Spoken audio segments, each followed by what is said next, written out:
pleasure to introduce our next speaker.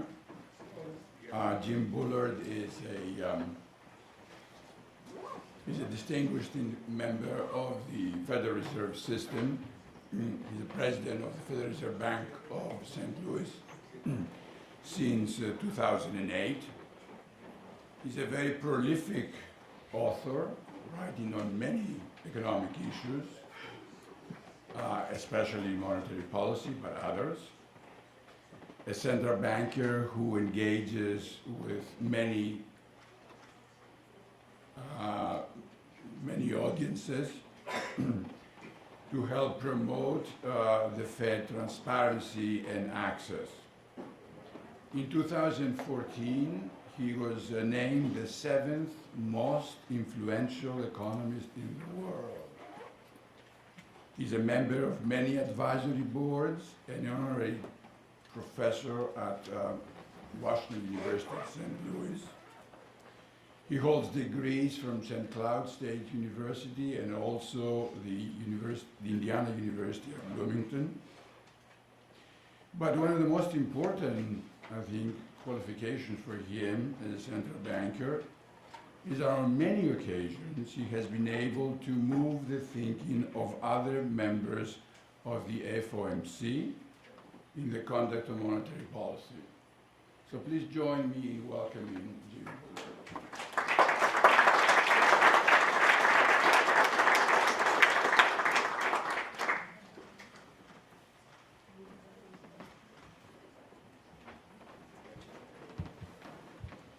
Great. Well, thanks very much. It's a pleasure to be here today. I'm looking forward to a robust conversation. Now I have all these great ideas going through my head. I can't remember my own talk because I'm thinking about what everyone else said. This is called Optimal Monetary Policy for the Masses. This is a project I've been working on over the last 15 months or so with my colleague Ricardo Degenerate at the St. Louis Fed. There is an actual working paper now, so you can go to the web page and click on the working paper, and so the project is close to being finished, at least for this version. There are also other papers, precursor papers, which have now been published in journals, and I'll refer to those a little bit as we go through. So this is going to be a stylized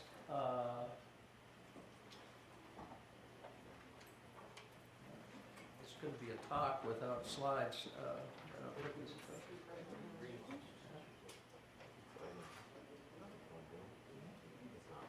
One second. I'm going to have to get the slides. Try again. There you go. There we go. Here we go. So I'll start with an understatement. Interest in income, financial wealth, and consumption inequality has increased in the last decade. My key question is the second bullet here. Can monetary policy be conducted in a way that benefits all households, even if you have a lot of heterogeneity? So we're going to construct an artificial world where there is a lot of heterogeneity, and the monetary policy that I'm going to suggest is going to actually be good for everybody, even though there are lots of different people. Some are very rich and some are very poor, some are young, some are old. And so that's going to be my story here. Part of this has been because as a policymaker, I've been hit with all kinds of different audiences over the last decade, and they're all telling me different things about what we're doing to the income and wealth distribution. Some people say we're skewing it one way, some people say we're skewing it the other way. So, here we have a stylized, precise description, although ridiculously abstract, description of what's going on. And so I want to convey this point across that we can conduct monetary policy in a way that would help everybody. So what we're going to do here is construct a stylized economy with considerable wealth, income, consumption inequality. So we're going to hit all the dimensions of inequality that are usually talked about in the literature. By the way, this is the only slide you have to pay attention to. you, you skip the rest of the stuff. So this is the main argument. So it's a stylized economy, it's math econ, without any equations in this particular version. So if you want to see all the math, go to the paper. The role of monetary policy is going to be to make sure that private credit markets are working well. There'll be complete markets. And then optimal monetary policy is going to look like nominal GDP targeting, that is countercyclical price level movements. So in that sense, this paper would have something to say about the framework discussion that's going on at the Fed during 2019. It would have a recommended policy to the extent that you believe this particular model. And this nominal GDP targeting is still optimal even if you put in this massive heterogeneity, the way I'm going to describe it here. That is, there's going to be enough heterogeneity here to get the Gini coefficients almost right for the U.S. economy. So we'll get to that as I get further through this talk. So the main result is that nominal GDP targeting constitutes optimal monetary policy for the masses in this particular environment, and we can talk about the merits and demerits of this particular environment, whether you like it or not. I'm inspired by these papers that are around in the literature right now. For those of you that don't pay much attention to this, these are kind of frontier papers that are being discussed a lot in monetary policy world. They have a lot of heterogeneity. They have some kind of monetary and fiscal policy mix. And both of these papers, you know, and there are others, but I'm just saying these two, they generally come to the idea that if you're realistic about modeling the amount of heterogeneity out there in the world, you're gonna decide that the kinds of things we talk about in monetary policy circles are not even remotely close to what you should be doing. That's kind of what they're saying. So I'm going to come back and say no. So something simple like a Taylor rule, or lower interest rates in bad times, or something like that. That's not going to come out of these kinds of models. Policy would be a far more complicated object than that. But I'm going to give you a story about we're going to also have incomplete markets, also a lot of heterogeneous households, also get reasonable Gini coefficients, and yet monetary policy is going to be able to be described by something that is identifiable and relatively simple, nominal GDP targeting, relatively standard kind of policy advice in this world. All right. So what I'm going to do is give you some talking points about what the environment is in words.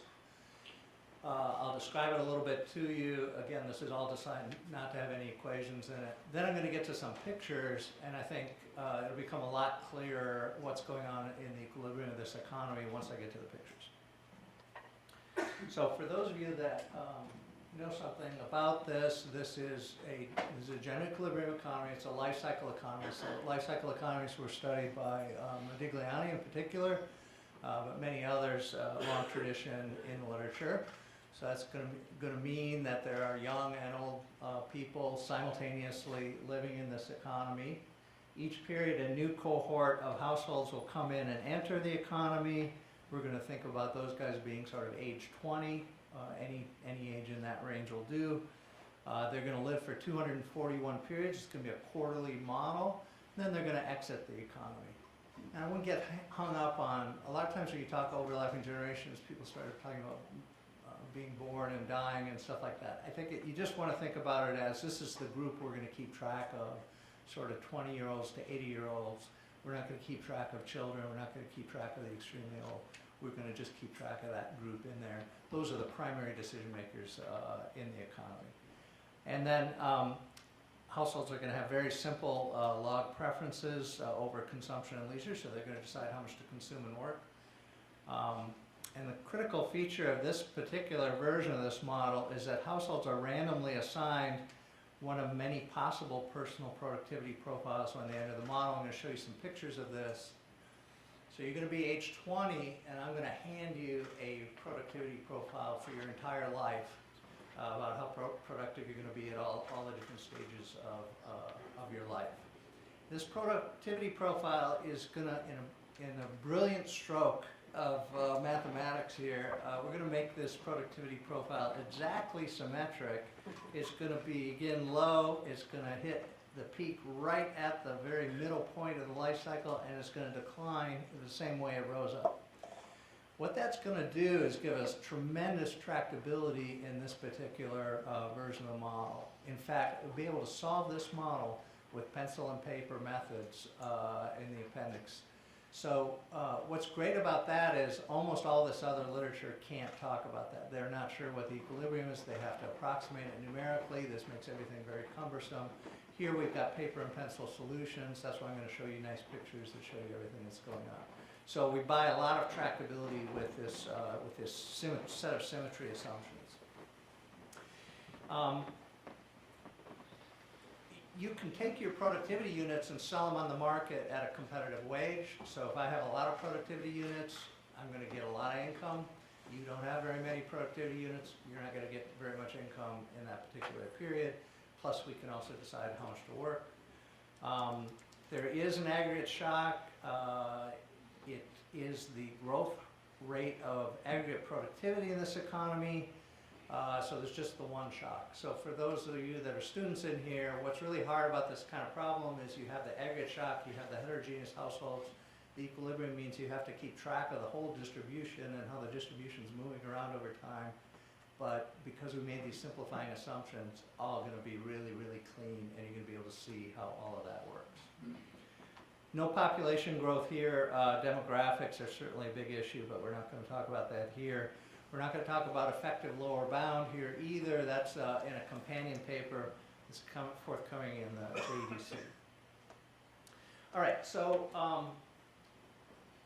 household credit. So basically what's going to go on in this economy is that there's going to be a large private credit market that's going to be essential to how the economy works.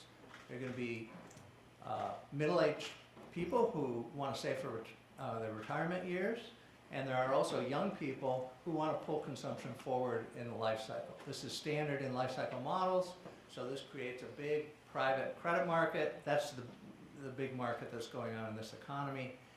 This is privately issued household debt. So the young people are issuing some debt to the middle-aged people, which they're going to repay in the future. Household debt has become a lot more interesting in the macroeconomics world since the crisis. Crisis was all about mortgage debt. So I want you to think of this single asset in this abstract economy as mortgage-backed securities. There's no actual housing in this model. This is too abstract for that, but that's the kind of thing that is going on in the actual economy. It's a very large market on the order of 1 GDP or $20 trillion worth of household debt.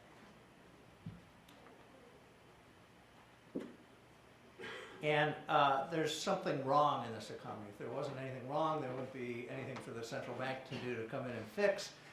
So the thing that's wrong in this economy is non-state contingent nominal contracting. So there is going to be all this borrowing and lending going on, but this lending is not using the right type of contracting from an economic theory point of view. It's done the way we actually see it out there in the real world. They're just nominal contracts. I borrow $100,000 from you, and I say I'm going to pay you 4% interest, and by God, I'm going to pay you 4%. And it doesn't matter whether the economy did well or the economy did poorly during the intervening period. I'm just going to have to buck up and pay that agreed upon amount. So the non-state contingent aspect means that real resources are misallocated via this friction. Theory tells you that everything should be state contingent. These are non-state contingent. The other part is that they're nominally denominated, and since the central bank is going to control the price level here, the central bank might be able to fix the fact that these contracts are out there. So I'm fascinated by non-state contingent nominal contracting as a friction. Usually when we're writing models like this down, we do sticky price frictions, and certainly following the work of Michael Woodford and many others, that's been a dominant paradigm. As we're going to see, some of the policy recommendations that come out of here with this friction are not that different from what you would get from the sticky price type of models, and in that sense, I think it's an interesting, some interesting results here. So there's a critical timing protocol that's typical in these models. Nature moves first. They tell us the growth rate of aggregate productivity. Policymaker gets to move second, gets to choose the price level directly. We're skipping money demand and all that stuff. That's in another paper. So you just choose the price level directly here. So if you could choose it, what would you choose it to be? Then the households get to choose how much they want to consume and save for that particular period and their consumption savings plans out into the future. So what's going to happen is that the monetary policy maker is going to follow a nominal GDP targeting rule that delivers this complete market allocations, and I credit my colleague Evan Koenig at the Dallas Fed for being one of the earliest voices for this type of nominal GDP targeting in this context, and also Kevin Sheedy in the Brookings papers in 2014 recommending nominal GDP targeting. So what's going to happen is that if the policymaker follows this particular policy rule for sure and with complete credibility for all time, then households are going to consume equal amounts of available production conditional on their productivity. That's called equity share contracting. So if we all have the same productivity profile, but we're at different stages of the life cycle, what would happen is we'd borrow and lend in just the right way, so we split the economic pie exactly equally among us for that particular period. Then we'd go to the next period, total size of the pie would change a little bit, but we'd again split the entire pie evenly among all of us. That's called equity share contracting. That's a claim to first best contracting under homothetic preferences, which we have here. So what the nominal GDP targeting rule is doing is providing some insurance for all households against future aggregate shocks. Everything's going to bounce around. This is a stochastic economy, but everything's going to be proportional to the real wage as the real wage bounces around and gets higher and higher over time.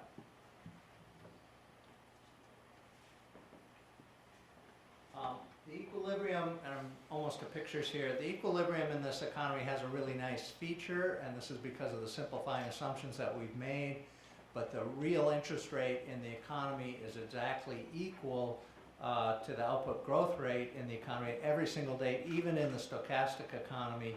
So you can guess and verify the solution here. So you could think of this as the so-called Wickselian natural rate of interest would be the growth rate of the economy. This is just like in a new Keynesian model. In a new Keynesian model, you have the sticky price friction. You have this Wickselian natural rate of interest, and the policymaker's job is to find that Wickselian natural rate and get the real rate of interest to equal that Wickselian natural rate. Once you do that, you get the best allocation of resources that you can get in that economy. The same thing is going on here. The policymaker's nominal GDP targeting rule is helping you attain the Wickselian natural rate of interest. All right, so this is about, let's talk about these life cycle productivity profiles. This is kind of what's different about this particular version of the model. And let's talk about where all of the heterogeneity comes from. So these households enter the economy. These are 20-year-old recruits coming into the economy, into the decision-making part of their life, the economic decision-making part of their life, and they're going to draw a scaling factor from a uniform distribution, and they're going to get a scaled version of a baseline life cycle productivity profile. So why do we do this? This is some kind of stand-in a mathematical sense, some kind of stand. It's not a fair process necessarily. It's just a stand-in for whatever happened in the 20 years up to that point till that person entered the economy. So you've got some kind of education going on, you've got parenting going on, any pre-age 20 job experience going on. And then you're going to get through this lottery, you're handed a productivity profile. Now, if you read Huggett, Ventura, and Yaron in AER, what they will say about, based on the actual data, is that you can predict a lot of lifetime earnings by knowing characteristics of 20-year-olds. About 60 to 70% of all future variance in earnings can be predicted knowing characteristics of people at age 20. So we're going to do an extreme version of this where the only uncertainty that you face is which productivity profile you're going to get at age 20. There's no uncertainty after that. So there's no idiosyncratic risk after that point. You could think that there was shocks even after you got your productivity profile. There'd be idiosyncratic risk. Maybe you're going to be unemployed some days, but there's some kind of insurance market that's taking care of that. So the only thing that's really happening at the individual level is that you're just handed this productivity profile at age 20, and you can't do anything about it. Now, we're also going to look at log normal distribution for this. This is chosen from a uniform distribution, so there's going to be some high guy. I'm going to use Tom Brady and Giselle. They're going to be at the top. And then there's going to be a low guy. I'll say that's me. I'm at the low end. And there's going to be uniform distribution. So you're going to get one of those possible productivity profiles. But you could also do log normal. So you could push them arbitrarily close to zero and way out to infinity. You could have arbitrarily rich and poor people in this economy, so you could even accommodate Elon Musk in this particular framework. So here's our baseline productivity profile, just to get the hang of these pictures, because I'm going to show you a lot of pictures here that are going to be elaborate versions of this. This goes from 0 to 240. You live for 241 quarters from age 20 to age 80, and you're more productive in the middle period of life than you are at the beginning of life or the end of life, and the ratio of middle of life to beginning and end is about 50% higher. This actually isn't too different from what's out there in the empirical research. We're not claiming that this is exactly the right one, but it helps us with the math to use this particular one. Now, a lot of these pictures, it's best to think of them as a cross-section of, you could think of this as your own life. This is how productive you are as you go through the life cycle. But you could also just look at it as a cross-section of what's going on at every point in time. So there's somebody who just came into the economy. They're over there on the left. There's somebody at the middle of the life cycle. They're right in the middle. There's somebody right at the end of the life cycle. So this is also a cross-section, and might be a better way to interpret this picture. Okay, now you do these draws, we're gonna, and you might get a multiple of that baseline profile, or you might get a fraction of that baseline profile. And you're gonna scale up and down, and you get this entire mass of people with different amounts of human capital is the way to think about this, or the different amounts of life cycle productivity. Again, this is with a uniform distribution. You could do a log normal, and this would trail off to infinity on the high side and get arbitrarily close on the low side. We're not doing that in this picture because that's hard to draw. So this is the uniform version. What's going to be interesting is you would think that that log normal distribution would drive those Gini coefficients really, really high. That isn't what happens. There are limits to what happens with the Gini coefficients. So I'll show you that as we go along. Another thing about this picture is it looks like the guy at the bottom has a very flat productivity profile, and the guy at the top, Giselle, has a very pronounced productivity profile. That's not true. That's a optical illusion here. Everybody has the same pattern of productivity over their life cycle. They're just scaled up and down. All right, so what happens in this equilibrium here? Well, the first thing that happens is, again, because of our simplifying assumptions, everyone's going to work the same amount at different points in the life cycle, whether they're rich or they're poor. So Giselle is going to work just as much as me at the same age, okay? So this is what's meant to be shown in this picture. Again, this is best viewed as a cross-section. These are all the different people that are alive at a particular date. The 0-1 represents the amount of the total time that you have every quarter, how much of that are you going to devote to the labor market? And the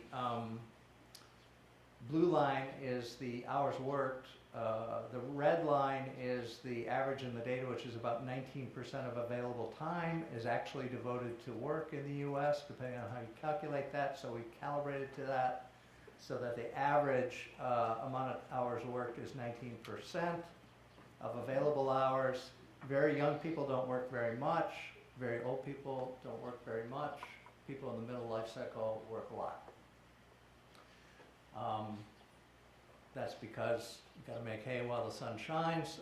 That's when you're productive, so that's when you got to earn your income. But what's shocking is whether you're very, very rich or very poor, everybody works 40 hours a week at the middle of the life cycle. So the green line is leisure, so it's just the mirror image of the blue line there. All right, so what happens to labor income? The object you might be the most interested in here. This is the mass of labor income. So again, you're more productive in the middle of life and you work more. So labor income goes way up in the middle of life. And so here you've got,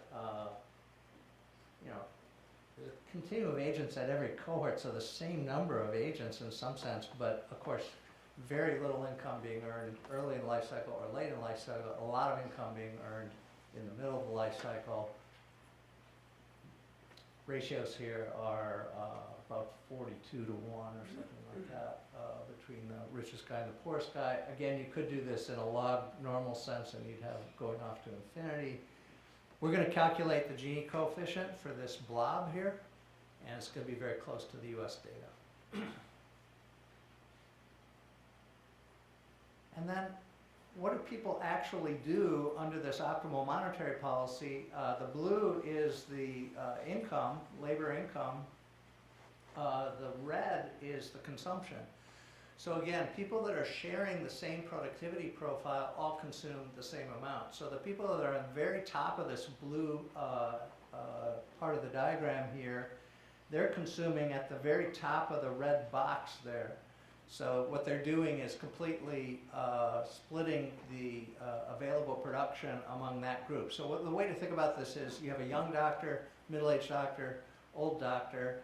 The middle-aged doctor is earning a ton of income. The younger and older doctors aren't earning very much. They're all consuming exactly the same amount. This is the way the credit market is working in this economy. So the red box then will be total consumption in the economy. Some people are consuming very little because they're way low on this in this box, and we're going to calculate the Gini coefficient for that guy too. And then here's net asset holdings, my favorite picture. Again, this is best interpreted as a cross section from the people that are just entering the economy on the left to the people that are exiting on the right. People at the middle of the life cycle have no net assets. This is net asset holding. The hump on the right is the people that are saving for retirement. Quarter number 180 corresponds about to age 65. Quarter number 60 corresponds about to age 35. So that on the left-hand side, they're getting maximally indebted because they're trying to pull consumption forward in the life cycle. And this is very akin to buying a house or something like that, trying to pull consumption services forward in the life cycle. Then they start decumulating the debt and accumulating assets up to a peak at about age 65, and then they run that down as they get toward the end of the life cycle. The right-hand blue object has to be equal to the left-hand blue object because it's a closed economy and the amount of borrowing and lending has to be equal in this economy. When you're thinking about the financial wealth Gini, it's going to be just the right-hand side of this figure. That's how it's usually calculated in the data because it's who has positive financial assets in the economy, and those people that are saving for retirement.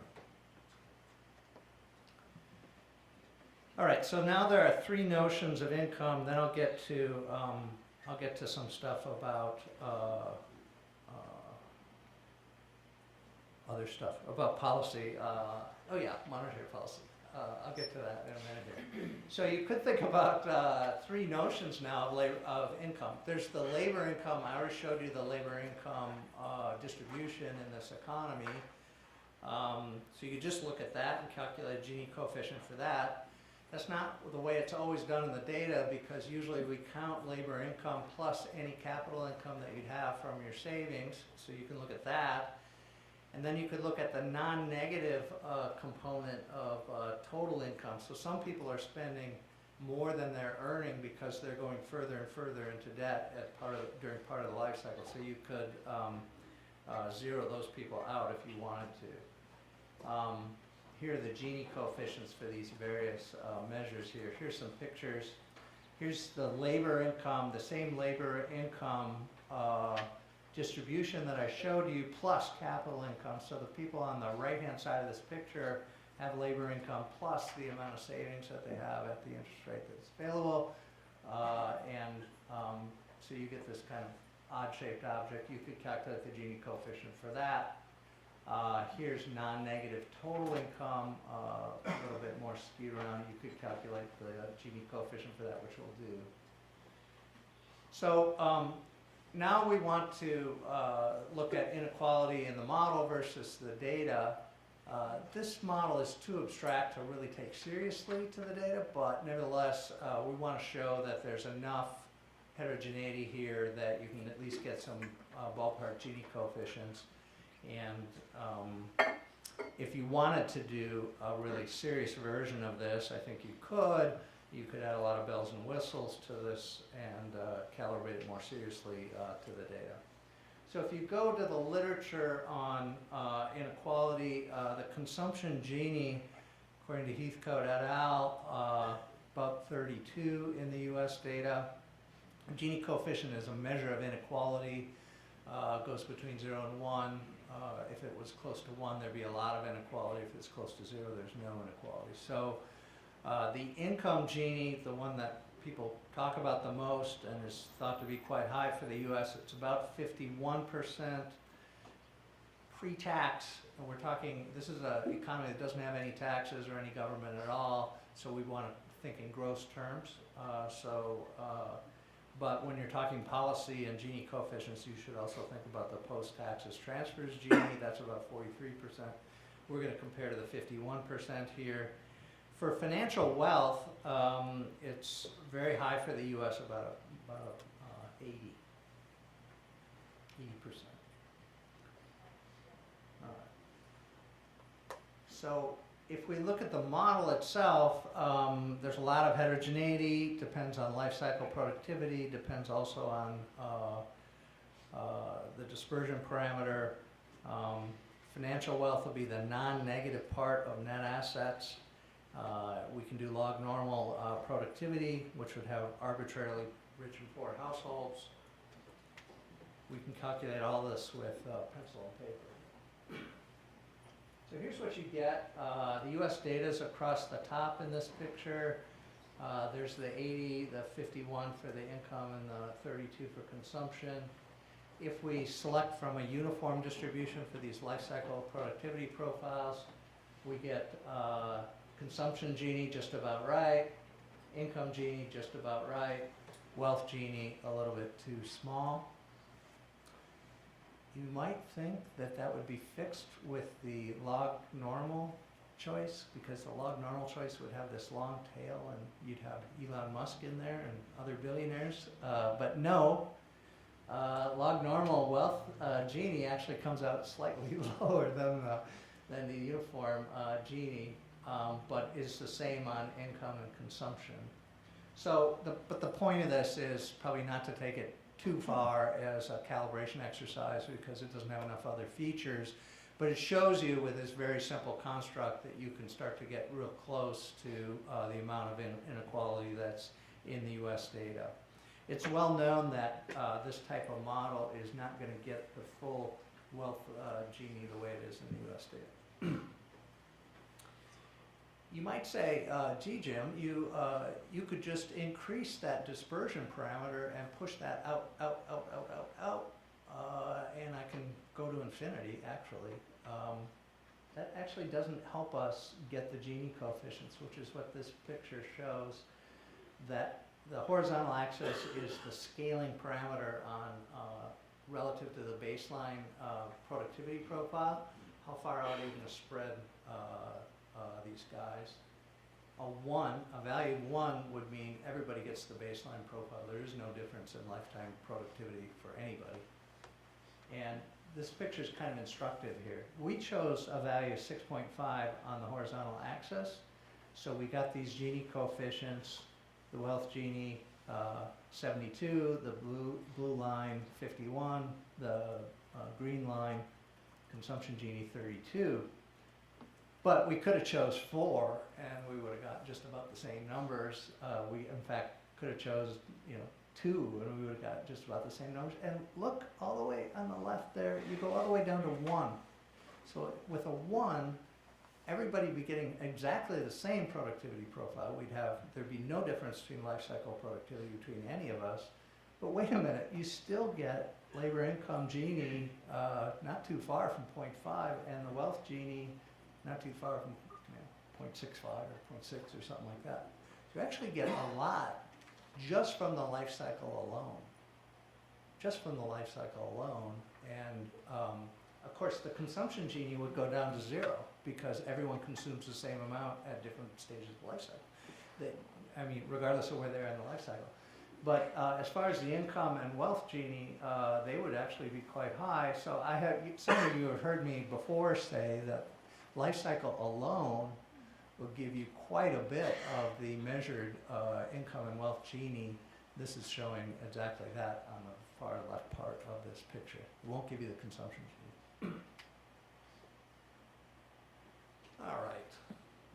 Got a policymaker railing on here about non-policy issues, so maybe I should talk policy a little bit here. What is this nominal GDP targeting? And what is this crazy stuff, and how can we relate it back to interest rate policy? And the thing you'd really be concerned about here is, does this policy look crazy?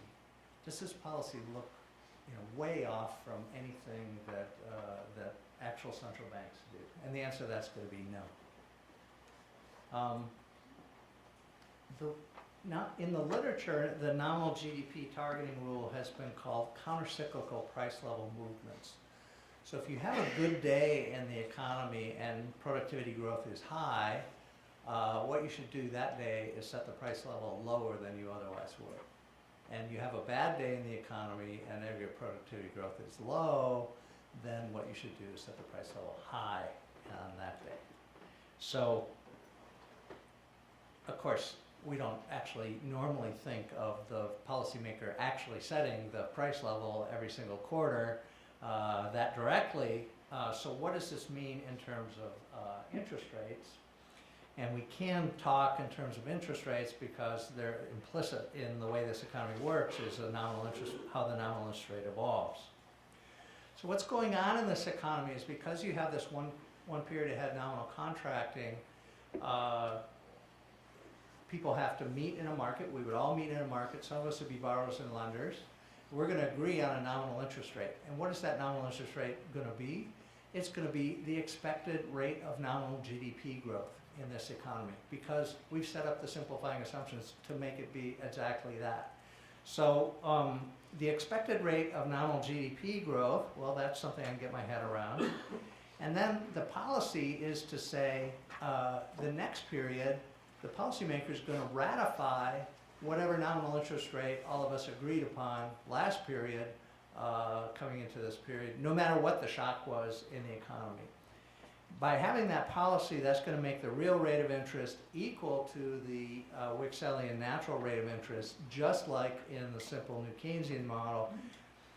We're always trying to restore the Wickselian natural real rate as part of the optimal monetary policy. Sometimes people ask me, why is this nominal GDP targeting? Well, if the shock process was pure white noise so that the shocks aren't related between periods, if that's all that was going on, then every period, in effect, the policymaker would be putting the economy exactly on a nominal GDP growth path there'd be a shock every period, but the policymaker would just put you right back on the nominal GDP growth graph every single period. That would be perfect nominal GDP targeting. If there's persistence in aggregate productivity growth, it's going to swing back and forth, and you would hit the nominal GDP growth path on average over a longer period of time, but it would still be characterized as nominal GDP targeting. So that's the sense in which we're calling it nominal GDP targeting. But I think the biggest point for me is that nominal and real rates fall in recession in this economy, and we've got that in this next picture here. So this shows what actually happens when you start in steady state and now there's a shock and it's a bad day. Technology growth has been low. So that's the upper left box in this picture. The red dotted line is the date of the shock. So you're expecting 2% growth in this picture, but actual growth came in at 0, so it's a bad day for the economy. And then the technology is going to revert back to mean slowly over time going forward. These are quarters in this picture. So what the what the policymaker does is in this upper right box, the nominal interest rate there. Let's go to the inflation picture though in the bottom right. In the period of the shock, you had a bad shock, so what did you do? You set the price level high that particular day so that the nominal rate is unchanged. That's classic nominal GDP targeting. Absolutely classic. You have a bad day, you set the price level high. You have a good day, you set the price level low so that the nominal path stays the same. So that's what you do in the period of the shock. And then after that, you lower the inflation rate and then you return to mean. That's what's going on in the lower right box. If you look at the nominal interest rate itself, which is in the upper right box, it stays the same in the period of the shock. That's because the policy is to ratify the contracted nominal rate, and then it falls in subsequent periods and then goes back to steady state. So if you look at the big picture here of this, the recession comes, what do? You lower the nominal interest rate in the period after the shock. Looks a lot like what actual policy does, because usually we can't react fast enough to lower the policy rate in anticipation of the shock. All right. So that's meant to convince you that it's not a completely crazy policy. So let me summarize what I've got here, and I'll be happy to take questions and talk about this in more detail. So the guts of this is to say that actual households have peak earning years. Whether you're rich or poor, you're going to have to use credit markets in order to smooth consumption over your life cycle. If you want to pull consumption forward to a period when you don't have as much income, you're going to have to borrow. If you're going to want to have a good retirement, you're going to have to save for retirement. That means you're using credit markets. So these credit markets in this particular paper don't work perfectly.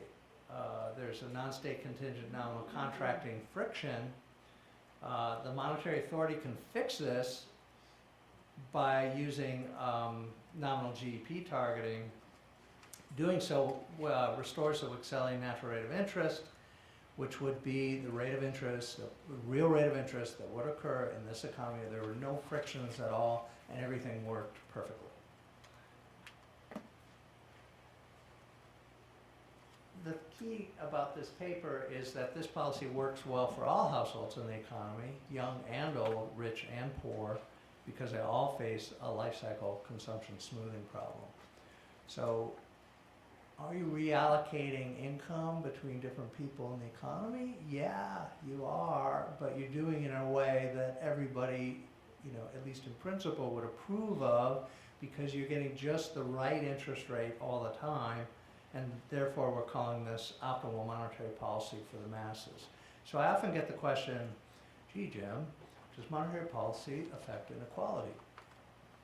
Well, if you had a bad monetary policy here, then what you'd have is incomplete markets, And if you had incomplete markets, which you surely do in the real world, but if you had incomplete markets, then this credit market wouldn't be working as nicely as it is here, and some people would be winning and some people would be losing from you know, the shocks that are hitting the economy and the way the credit market is allocating resources. So relative to that, from going from the incomplete markets world, bringing in the nominal GDP targeting and therefore making the credit market work perfectly, you're going to improve consumption allocations, you're going to alter the asset holding distribution from what it would otherwise be, you're going to alter the income distribution by altering all hours worked from what they would otherwise be. So all of these things are going on in this economy, but my point would be this can be done in a way that benefits all households because you're making the credit market, which is a great force for reallocating income inside in the economy voluntarily through voluntary trade, you're making that work very well. So this is a whirlwind tour of this paper. Again, it is available online, and I would see it as a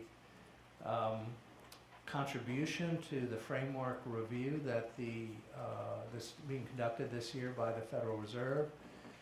This is a complicated and abstract model, but one that I think helps clarify our thinking about what the heck is going on. And I think there are very pragmatic, simple versions of this that will get at the same issues here, which have the flavor of price level targeting. You wouldn't want to miss your inflation target to the low side many years in a row, as we have just done in the Fed. You want to hit the inflation target on average. You would have history-dependent policies so that periods of misses on the low side would be offset by periods of misses on the high side. This would cement expectations in just the right way. So there are pragmatic versions of what's in this paper. This gives an argument about why this might be good policy that's a little bit different from what you'd see in the new Keynesian literature. So I hope this is interesting. I'm looking forward to your questions. So thank you very much.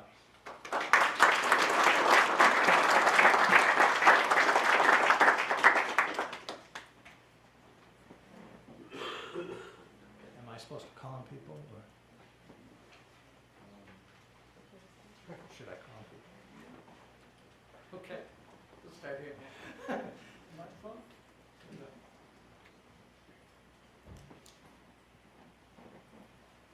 Thank you very much for this, to me at least, very interesting talk. I think I have two questions.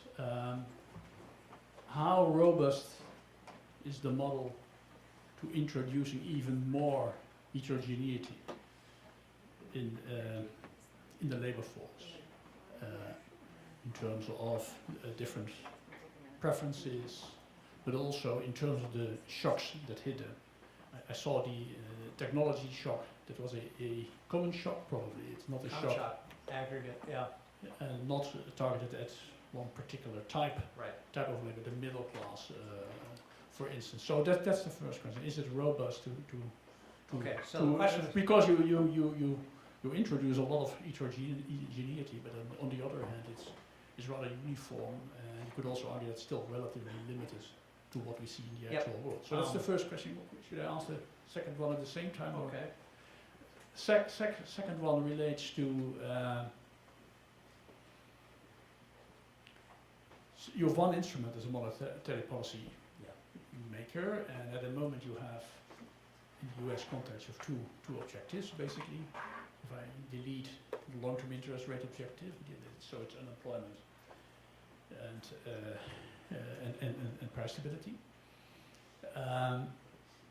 So you have a trade-off, not normally. So you now introduce a third variable. Did you? Of course, there's no unemployment in your model, so that's difficult to analyze. But you can compare the differences in let's say the price level across, let's say, the traditional monetary policy as it's run by the Fed at the moment, using the Taylor rule or whatever, to, let's say, this type of policies. Okay. Did you do that already? What are the differences? And finally, could you see even possibilities for elaborating the model further into a model in which you can do proper welfare analysis? Yeah. So the first question was, how robust are these results? And I think that's a great question and a topic for future research. But I would say this. The spirit of this is to get to a benchmark model where you can understand what the heck's going on and how the economy is supposed to work in an idealized situation, and how monetary policy would alleviate the one friction in the model in an idealized situation. If you add more bells and whistles, and the life cycle model has been done, zillions of times in the literature, so there are many bells and whistles that you could add to this, and then you could study, probably best to do it one at a time, study one at a time. Well, if I add this extra thing, then how would that change the basic policy advice that comes out of this? I'm very hopeful that you could do a lot in this dimension. But we're not doing it here. We're laying down the baseline case. How robust is this to alternative preferences and alternative other parts of the specification? No, these are very, very stark and assumptions. The log preferences, no discounting, perfectly symmetric productivity profile. That's really helping you a lot, because it's helping you to be able to guess and verify what the actual solution to the model is. But you could always go and simulate things and do it in other ways. And if you could build up confidence by saying, I'm going to just do a little bit different preferences and see what happens, and so on.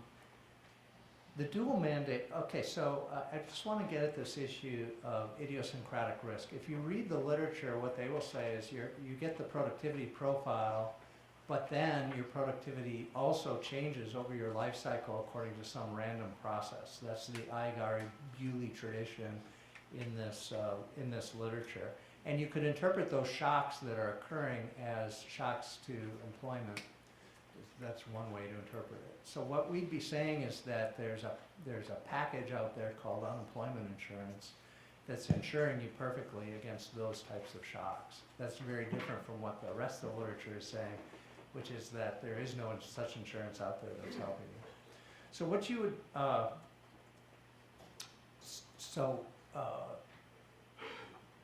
the vision would be that if the monetary policymakers are doing their job, they're making these credit markets work perfectly.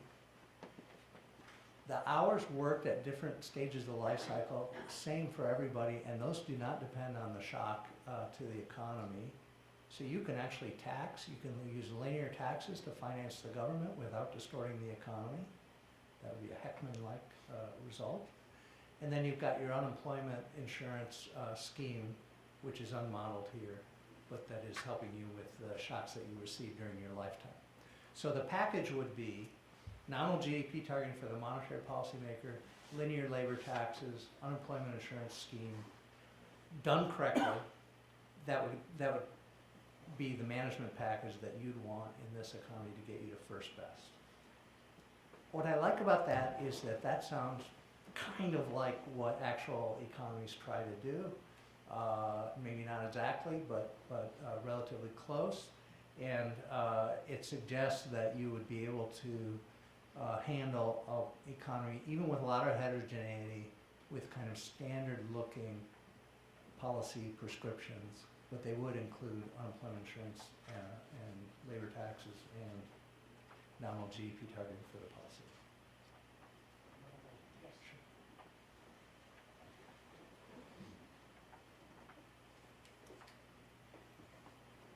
Thank you. At the end, you said something along the lines of you wouldn't want to miss inflation to the downside repeatedly as we've done, and that caused me to wonder, where do you think the balance of the risk is to inflation going forward, say through the end of next year? Is it likely that you will offset that by coming into the high side, or is it likely that you will repeat coming in on the low side? Great question. The committee is saying that we're gonna hit the 2% inflation target. And actually, my own dots are saying we're gonna hit the 2% inflation target. But these types of policies would say something different, because they would say that you would take the fact that you missed to the low side and you would actually shoot for something higher in the future, so that on average you'd hit the thing, instead of just saying, bygones are bygones, we missed, sorry, but we're gonna hit it next year, which is the way central banks do it today. So I think this is the crux of the framework debate, is exactly this issue. Should you move to something where you're gonna have a history-dependent policy, you're gonna make up for past misses, or should you not do that, and leave well enough alone and just say, okay, well, whether you miss to the high side or low side, all you're gonna try to do in the future is get back to the 2%.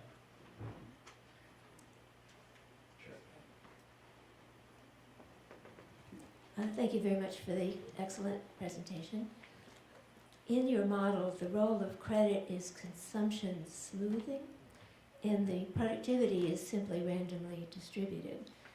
But doesn't that remove the incentive for investment, first by households in education, and second by firms in productivity enhancing investment?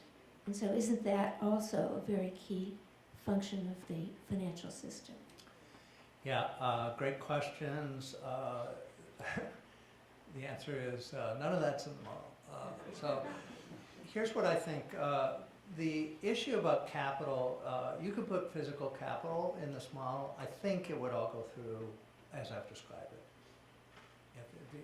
I think you could do all that.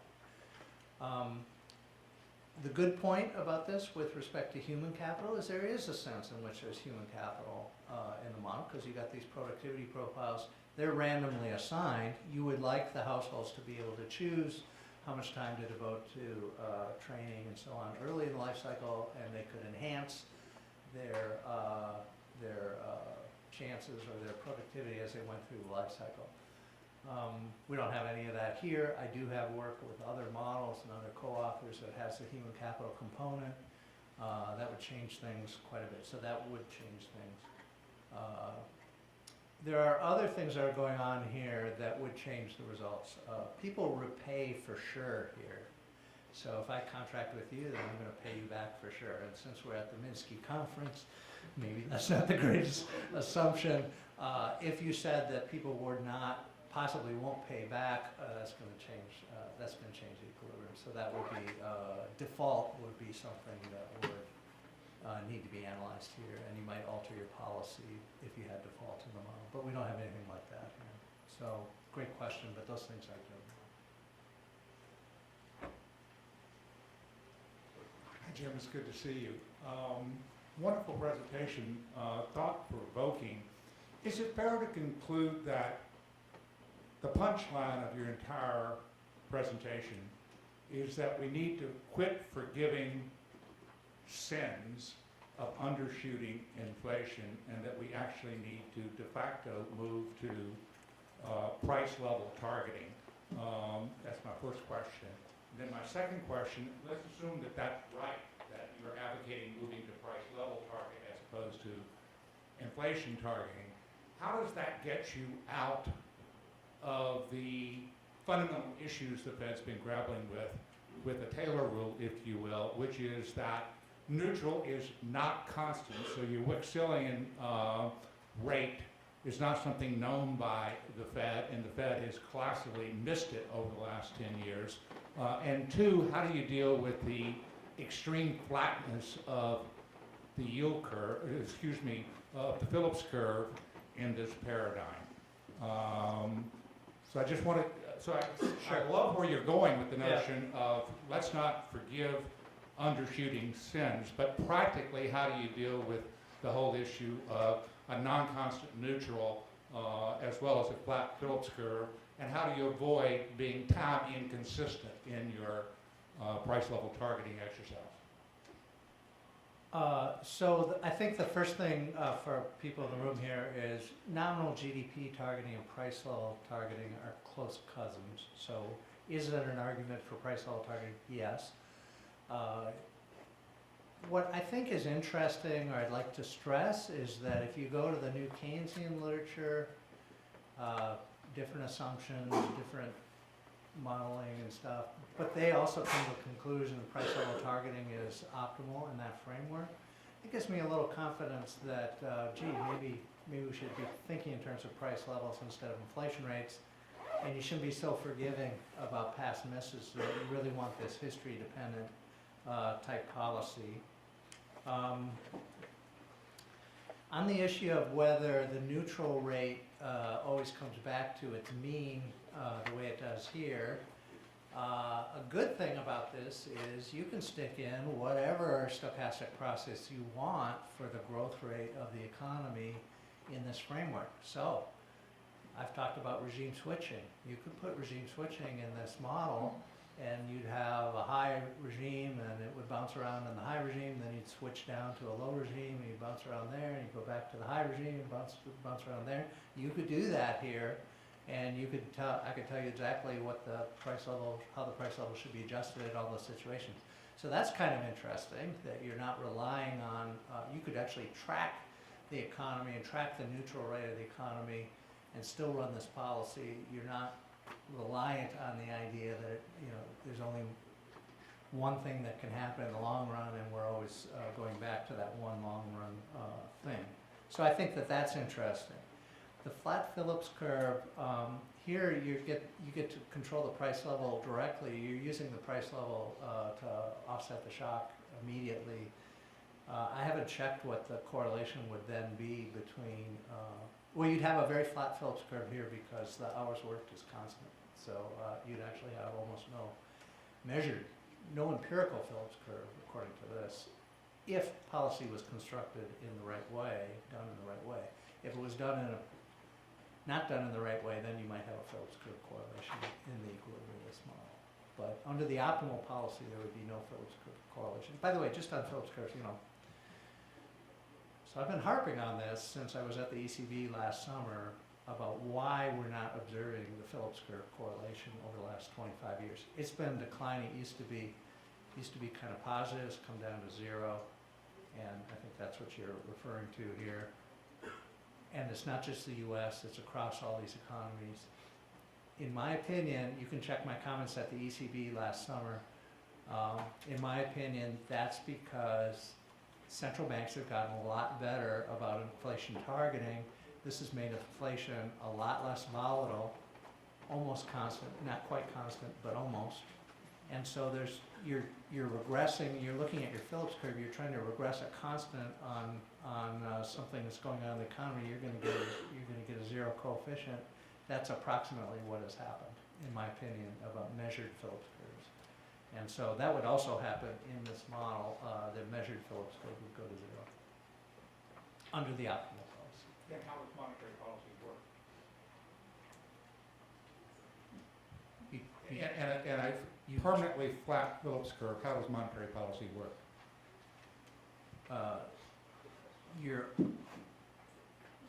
The households are contracting with nominal contracts, just like they are in the real data. Come on, mortgages are nominal contracts, right?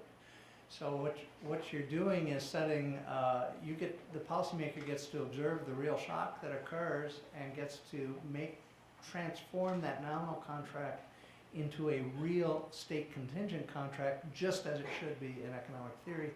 That's how you get back to the right allocation of resources. Totally different from the typical type of thing that we talk about in monetary policy.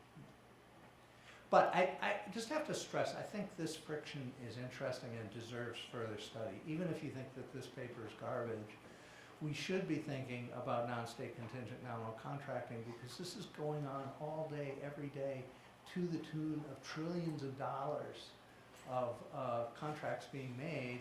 Those are just nominal amounts with a nominal interest rate attached, and this is how things operate. We know that that's distortionary compared to the way it should be done according to economic theory, so we should be studying this friction. I think this friction is more important than the sticky price friction that's typically studied in this literature. Thank you very much. All right, thank you.